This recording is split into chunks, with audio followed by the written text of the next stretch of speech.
Hello friends, स्वागत है आपके अपने यूट्यूब चैनल आद्या स्टडी एकेडमी में।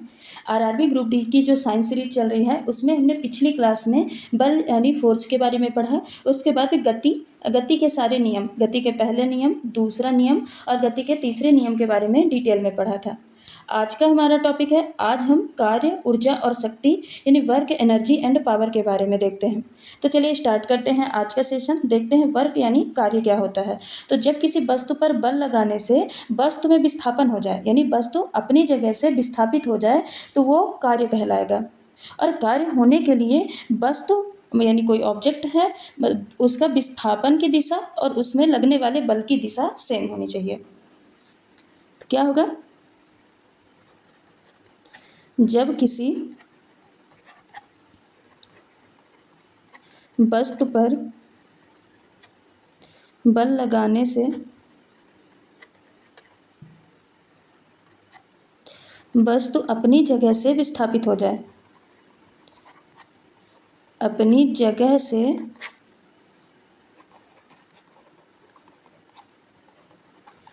विस्थापित यानी डिस्प्लेस हो जाए, तब वह कार्य कहलाएगा।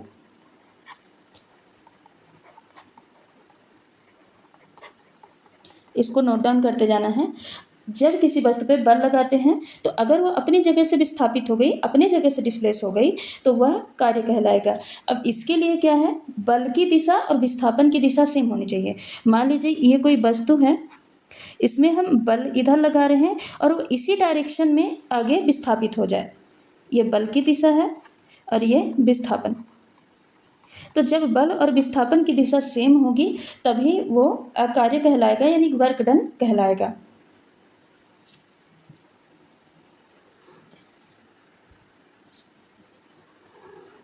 कोई ऑब्जेक्ट है,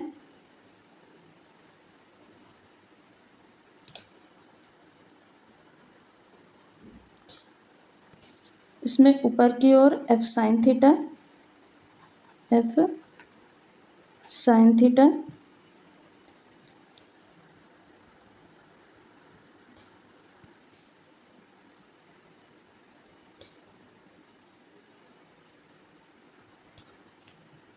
यहाँ पे F sine theta,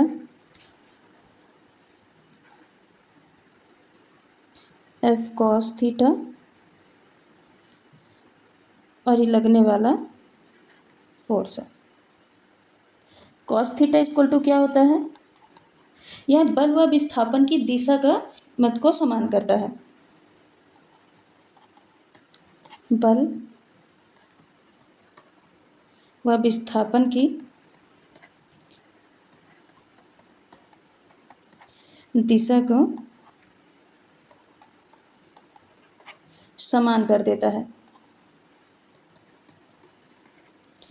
W equal to यानी वर्क इक्वल टू क्या होता है, फोर्स कॉस थीटा डी, या फिर क्या लिख सकते हैं, W equal to F into D cos theta, यानी फोर्स इंटू डिस्प्लेसमेंट। यानी कार्य क्या होता है,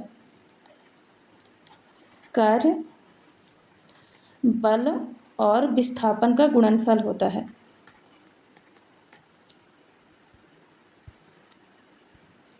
बल और विस्थापन का गुणनफल होता है, यानी बल और विस्थापन का डॉट प्रोडक्ट होता है। तथा ये जो कार्य है ये कॉस थीटा पर भी डिपेंड करता है, यानी कॉस थीटा की वैल्यू जितनी होगी वर्क या कार्य उसी हिसाब से धनात्मक, ऋणात्मक या फिर जीरो होगा। इसको हम और क्या लिख सकते हैं, एफ इंटू डी।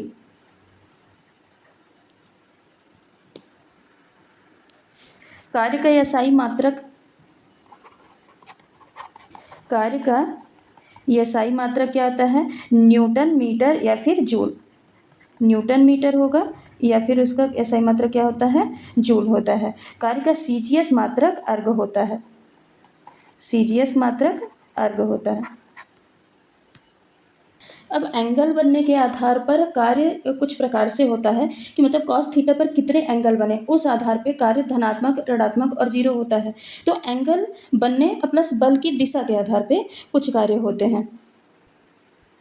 जैसे बल की दिशा में अगर विस्थापन हो तब क्या होगा, तो जब किसी वस्तु पर बल लगाया जाता है और वह लगाए गए बल की दिशा में ही गति करे, यानी जिस दिशा में बल लग रहा उसी दिशा में अगर विस्थापित करे, मान लीजिए कोई ये वस्तु है, इस वस्तु में इस दिशा में बल लग रहा तो इसी दिशा में विस्थापित करे, तो इस स्थिति में क्या होगा, cos theta equal to zero हो जाएगा। कॉस थीटा क्या हो जाएगा, 0 डिग्री, मतलब कॉस थीटा का 0 डिग्री का कोण बनेगा, यहाँ पे 0 डिग्री का कोण बनेगा। तो जब 0 डिग्री का कोण बनेगा और कॉस 0 डिग्री बराबर होता है, कॉस 0 डिग्री की वैल्यू होती है 1, कॉस 0 की वैल्यू होती है 1। तो अगर बल की दिशा में ही विस्थापन होगा तो जो ये स्थिति होगी, यहाँ पे कॉस का जो एंगल बनेगा कॉस थीटा का वो 0 डिग्री बनेगा और कॉस 0 डिग्री बराबर की वैल्यू होती है 1। तो इस स्थिति में जो कार्य होगा वह धनात्मक होगा एवं सर्वाधिक होगा।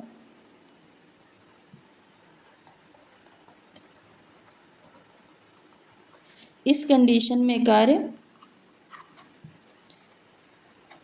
धनात्मक और सर्वाधिक होता है।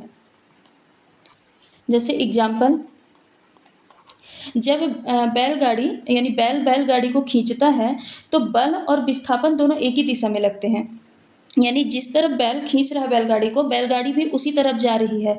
तो इस स्थिति में कार्य जो होगा वो धनात्मक होता है, यानी पॉजिटिव वर्क होगा। जब बैलगाड़ी को खींचता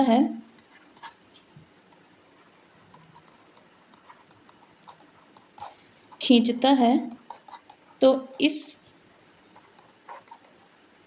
स्थिति में बल व विस्थापन की दिशा सेम होती है,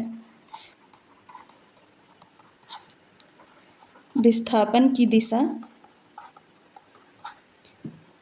सेम होती है, जिसके कारण कार्य धनात्मक होता है।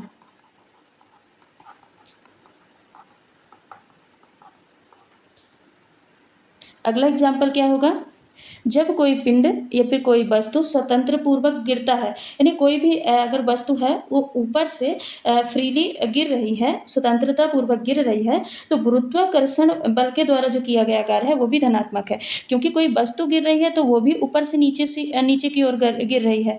ये मान लेते हैं वस्तु है, कोई वस्तु गिर रही वो भी ऊपर से नीचे की ओर गिर रही है, और साथ में जो गुरुत्वाकर्षण बल लग रहा है यानी ग्रेविटी लग रही है वो भी ऊपर से नीचे की ओर लग रही, यानी दोनों की दिशा क्या है, सेम है, दोनों की दिशा सेम है। तो इस टाइम पे भी जो किया गया कार्य है, ग्रेविटी द्वारा किया गया कार्य है, यह धनात्मक होता है।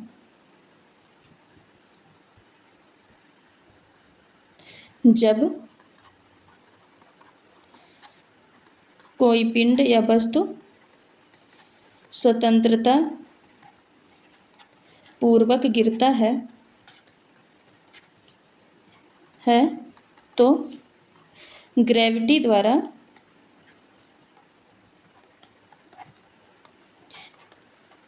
किया गया कार्य धनात्मक होता है।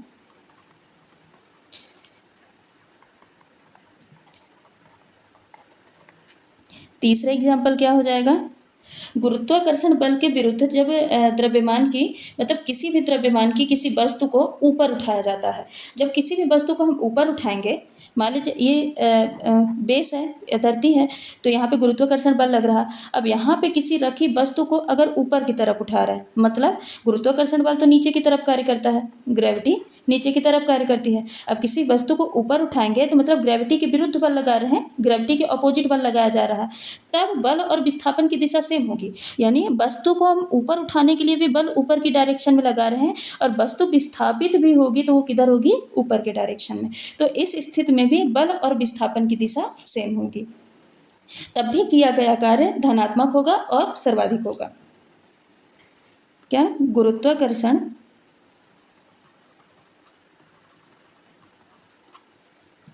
बल के विरुद्ध या गुरुत्वाकर्षण बल के अपोजिट जब किसी भी द्रव्यमान की वस्तु को या जब किसी वस्तु को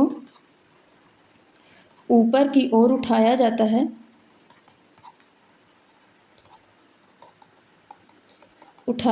है, तब बल और विस्थापन की दिशा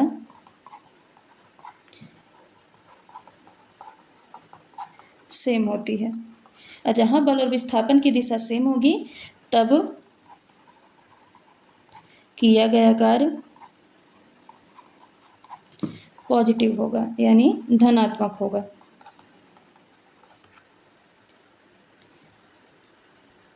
अब अगला क्या है कि अगर बल की दिशा के लंबवत लगे तब क्या होगा। तो जब बल दिशा के लंबवत लगे तब क्या होगा, मतलब ये है कि जब बल की दिशा विस्थापन के लंबवत हो तब cos थीटा इक्वल टू कितना हो जाएगा, 90 डिग्री। जब बल की दिशा विस्थापन के लंबवत होगी तब 90 डिग्री का एंगल बनेगा और इस cos 90 इक्वल टू क्या होता है, 0 होता है। यानी जब बल की दिशा विस्थापन के लंबवत होगा तब cos थीटा कितना होगा, 90 डिग्री होगा और cos 90 की वैल्यू होती है 0, यानी तब कार्य क्या होगा, शून्य होगा। यानी जब बल विस्थापन की दिशा के लंबवत होगी तब किया गया कार्य 0 होगा या फिर शून्य होगा। एग्जाम्पल क्या हो जाएंगे, जैसे कुली अपने सिर पर सामान लेकर आगे की ओर बढ़ता है, आगे की ओर जब बढ़ता रहता है तो इस स्थिति में बल और विस्थापन के बीच 90 डिग्री का कोण बनता है।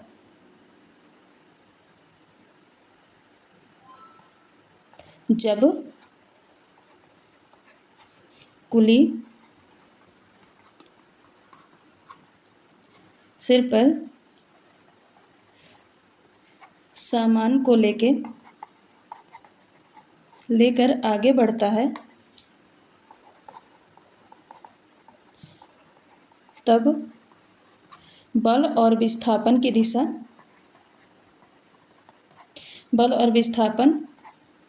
90 डिग्री पे होते हैं, यानी 90 डिग्री का कोण बनता है। तब कुली द्वारा किया गया कार्य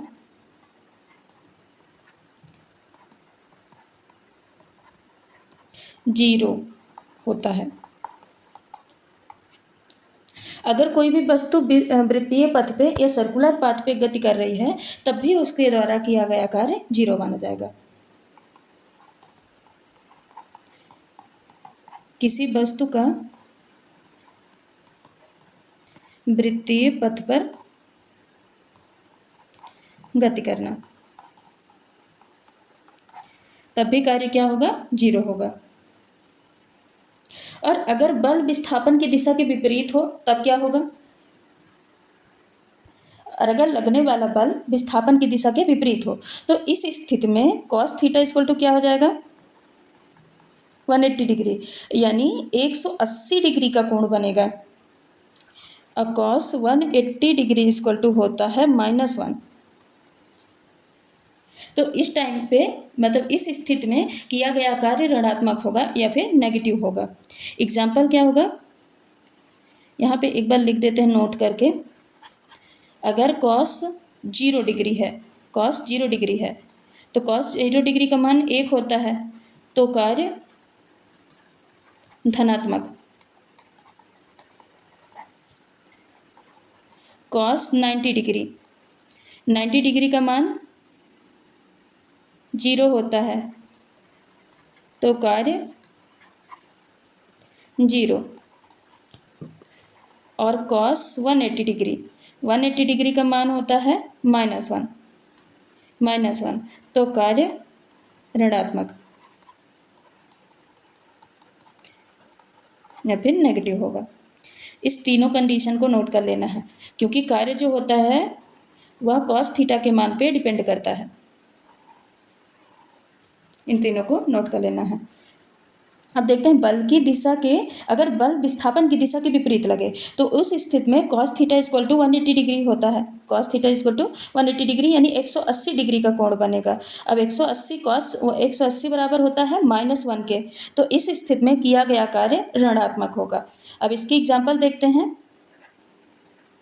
एग्जाम्पल, जैसे चलती हुई रेलगाड़ी में अचानक ब्रेक लगने पर बल पीछे की ओर लगता है। अगर हम मतलब चलती हुई रेलगाड़ी अगर अचानक ब्रेक लगाती है तो बल तो पीछे की ओर लगेगा, उसको रोकने के लिए पीछे की ओर बल लगेगा। जबकि जो गाड़ी है वो धीरे धीरे धीरे धीरे आगे विस्थापित, क्या तुरंत ही रुक जाती है? अगर किसी गाड़ी पे ब्रेक लगाया जाए तो अचानक नहीं रुकती, कुछ दूरी पर जाके रुकती है। तो गाड़ी क्या होगी, धीरे धीरे धीरे धीरे आगे की ओर विस्थापित होके तब जाके रुकेगी। तो यानी जब कार्य बल पीछे की ओर लगा और गाड़ी आगे की ओर विस्थापित हुई तो दोनों अपोजिट डायरेक्शन में, एक दूसरे के विपरीत डायरेक्शन में गए।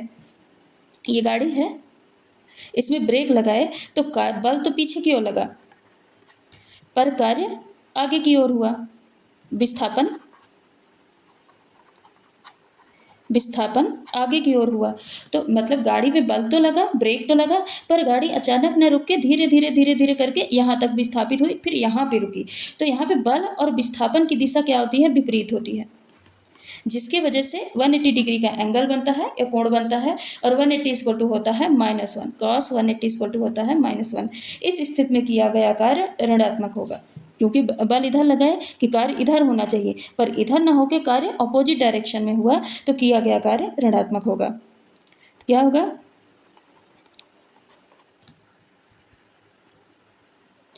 चलते हुए वाहन में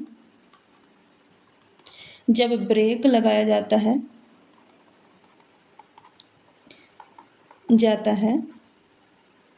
लगता है तब वाहन या गाड़ी आगे की ओर विस्थापित होकर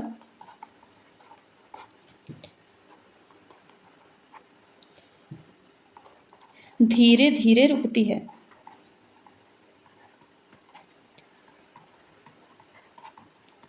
तो इस स्थिति में किया गया कार्य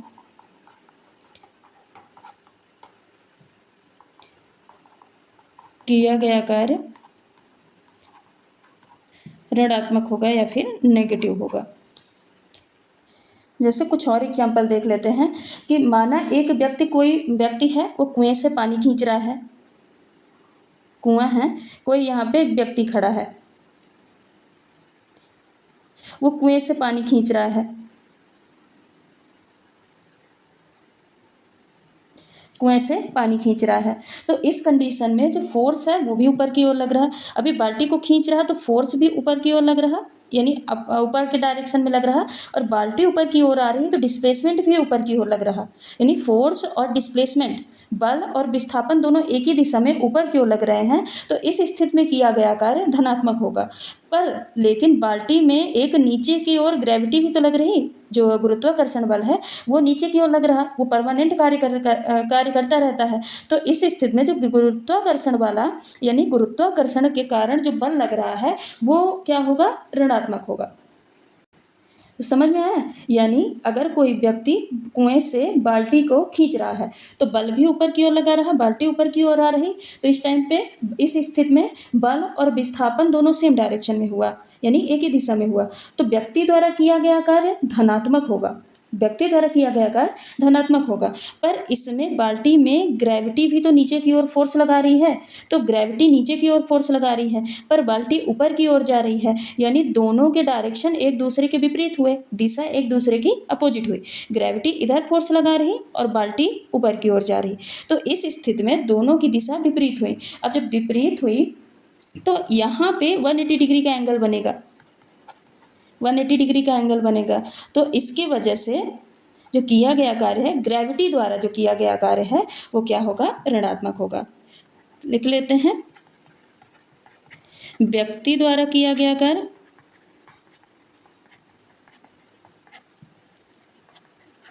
धनात्मक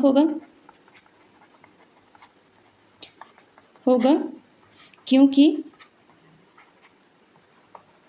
बल और विस्थापन सेम दिशा में है।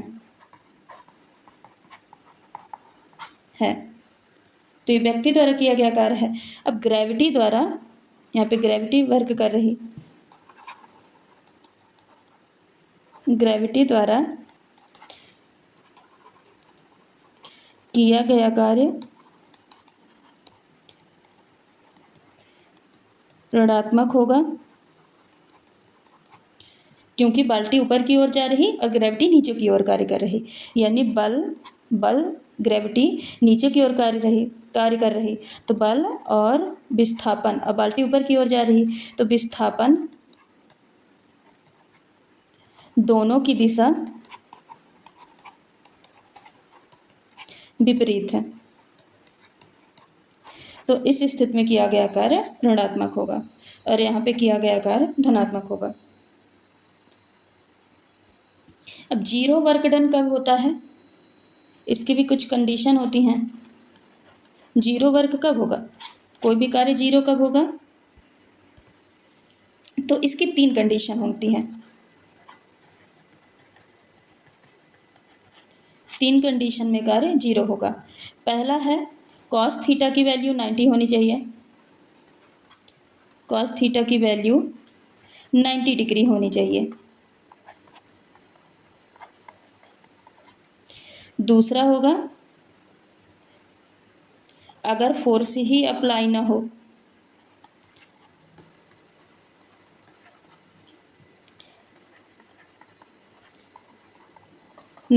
तब भी कार्य जीरो हो सकता है। और तीसरा होगा फोर्स तो लगा पर विस्थापन ना हो, तब भी कार्य जीरो हो जाएगा।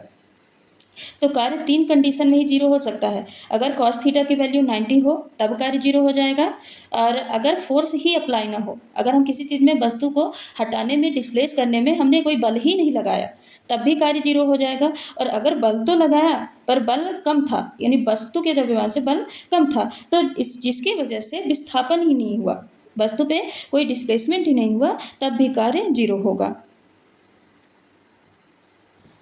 चलिए एक न्यूमेरिकल को देख लेते हैं। इसी में एक न्यूमेरिकल प्रश्न कि 5 न्यूटन बल के प्रभाव में एक वस्तु सरल रेखा में 10 मीटर की दूरी तय करती है।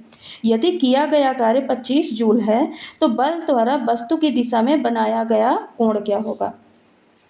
तो यहाँ पे दिया क्या क्या है, फोर्स दिया है F = दिया है 5 न्यूटन, साथ में डिस्प्लेसमेंट दिया है, बस तो सरल रेखा में 10 मीटर दूरी तय करती है, यानी डिस्प्लेसमेंट दिया है 10 मीटर।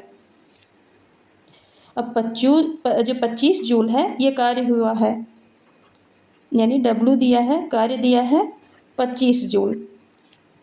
पूछा क्या है, cos थीटा = यानी बनाया गया कोण पूछा है, इसको पूछा है। फॉर्मूला क्या होता है, W = होता है F × D cos थीटा। यहाँ पे साइड में लिख लेते हैं, दिया क्या था, फोर्स दिया था 5 न्यूटन, डिस्प्लेसमेंट दिया था 10 मीटर, और क्या दिया था, वर्क दिया था 25 जूल। फॉर्मूला होता है कार्य = बल गुणे विस्थापन, यानी फोर्स इंटू डिस्प्लेसमेंट। तो कार्य कितना दिया है 25 जूल, फोर्स 5 न्यूटन, और डिस्प्लेसमेंट कितना हुआ है, विस्थापन कितना हुआ है 10 मीटर, और कॉस थीटा की वैल्यू तो पूछा ही है, गुणे कॉस थीटा। तो यहाँ पे क्या हो जाएगा, 25 = 50 × कॉस थीटा। अभी इधर मल्टीप्लाई में है तो इधर चला जाएगा डिवाइड में, तो कॉस थीटा = हो जाएगा 25/50।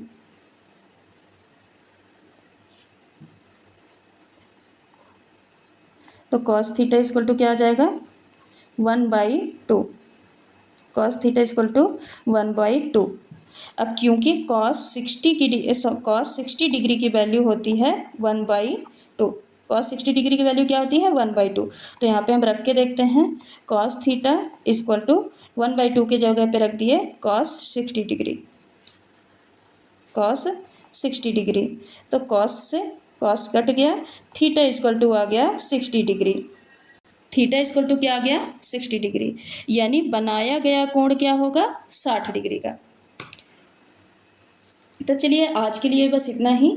आज हमारा कार्य टॉपिक पूरा कंप्लीट हो चुका है, जो कार्य टॉपिक है पूरा कंप्लीट हो गया है। अगले वीडियो में हम देखेंगे ऊर्जा यानी एनर्जी के बारे में।